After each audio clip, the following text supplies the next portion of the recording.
harapan dari Tamang, Kak. Oke, dengan Mas siapa betul? Nama saya David Gunawan, Kak. Oke, di sini kan berhubung saya 2 kali kesini mengenai tempat farming atau Ya, culture. Nah, saya mau nanya tentang hidroponik yang ada di site ini. Boleh deskripsikan produknya? Oke, jadi perkenalkan kami dengan bangga mempresentasikan adalah Oman Hidroponik, di mana di sini kami memperkenalkan urban farming, Kak. Nah, kalau mau boleh masuk ke sini, Kak. Tanaman hiasnya. Nah, di sini kita bawa sistem DFT, Kak, untuk hidroponiknya. Nah, kami itu adalah hidroponik yang berada di kaki Gunung Lawu kebetulan, Kak. Kampus kami ada di kaki Gunung Lawu dan kami menciptakan hidroponik di sana. Karena di sana itu masih penggunaan lahan tanah yang sangat luas, Kak. Dan kami mau membangun sebuah kubah hidroponik yang bisa diterapkan di perkotaan. Kebetulan aku dari Surabaya nih. Di Surabaya itu kan bikin banget untuk lahan pertanian yang kalian pelajari. Nah, kami bisa menggunakan ini di perkotaan. Gitu, Kak. Nah, mungkin dari saya ingin saya lagi mengenai perbedaan hidroponik ini dengan hidroponik lainnya apa ya, Kak? Kalau boleh tahu. Kalau perbedaan sih sebenarnya memang belum ada terlalu jauh, Kak. Tapi kan punya inovasi di sini adalah untuk hydrotik dan hydrodeco. Hydrotik boleh lah kasih adalah sebuah kita untuk hidroponik yang basicnya berada di untuk pemula yang mencoba tanam sendiri atau bahkan untuk anak-anak sekolah yang punya tugas.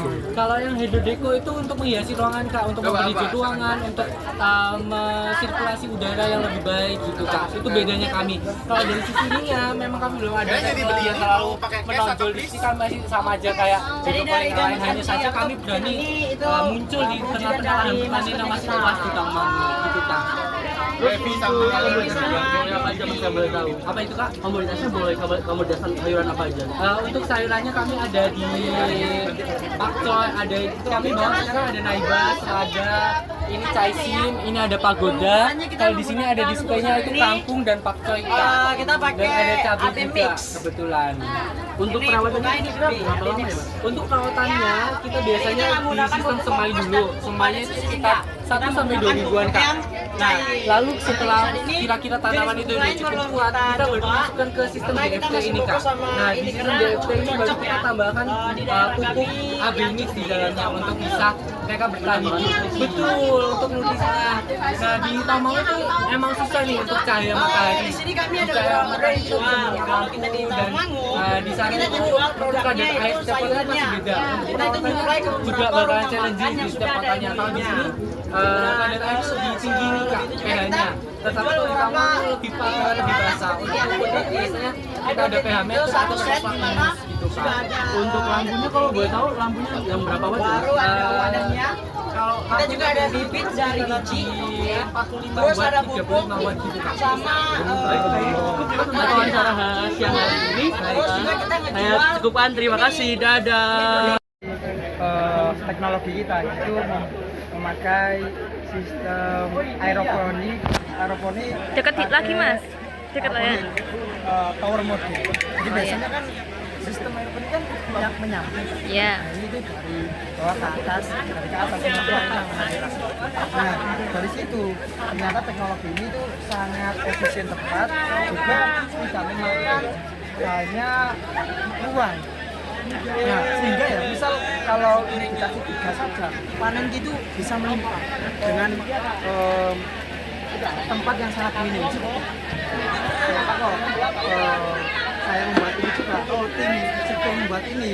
Karena kan kita itu melihat bahwa anak-anak muda itu kalau bertani atau berkebun kan pandangannya itu susah, ya kan, kotor dan sebagainya. Makanya inilah inovasi kami, yaitu solusi cerdas untuk berkebun buat anak-anak seperti kita, Genji kan.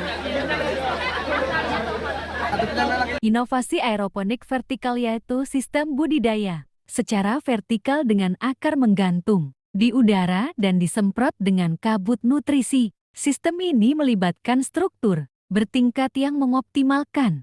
Jadi ini buat penentuan alat pemantauan cuaca gitu. Ini berbasis IoT sama AI. Jadi ini untuk cuaca ini bisa sasarannya kayak untuk petani, kemudian ada nelayan juga. Jadi nanti kalau di sini itu bawa alatnya apa aja? Nah, untuk alatnya si ngecek ini sih bawa stasiun ini stasiun cuaca. Untuk ini websitenya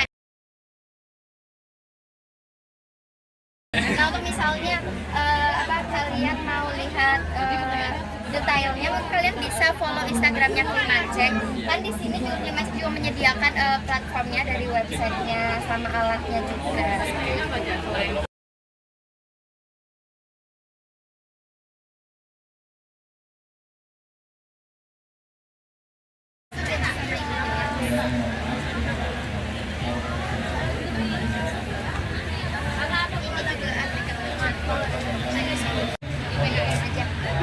Ini kalian ambil aja, boleh.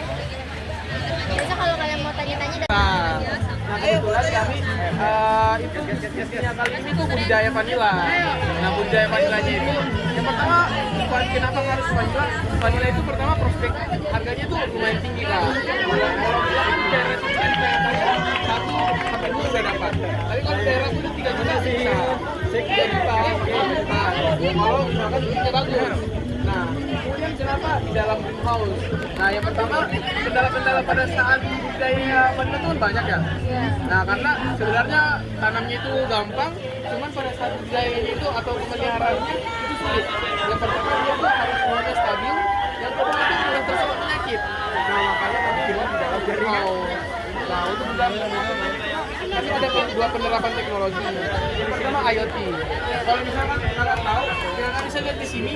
Nah, ini ada IoT sederhana. Kalau misalkan kakak lihat di belakang, ini mulai ada DHT11, kemudian turun ke bawah itu ada CPU CPU 32 beserta relay. Nah, relaynya ada di bawah. Oh iya. Nah, nanti ada di bawahnya itu di bawahnya juga ada pompa air.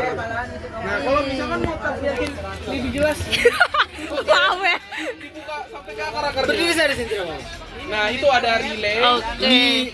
SP32 buat menerima input codingan. Iya. Ini relay buat mengatur otomatisasinya. Sampai ke bawah itu ada pompa. Ya, ini pompanya ada di dalam. Oh iya.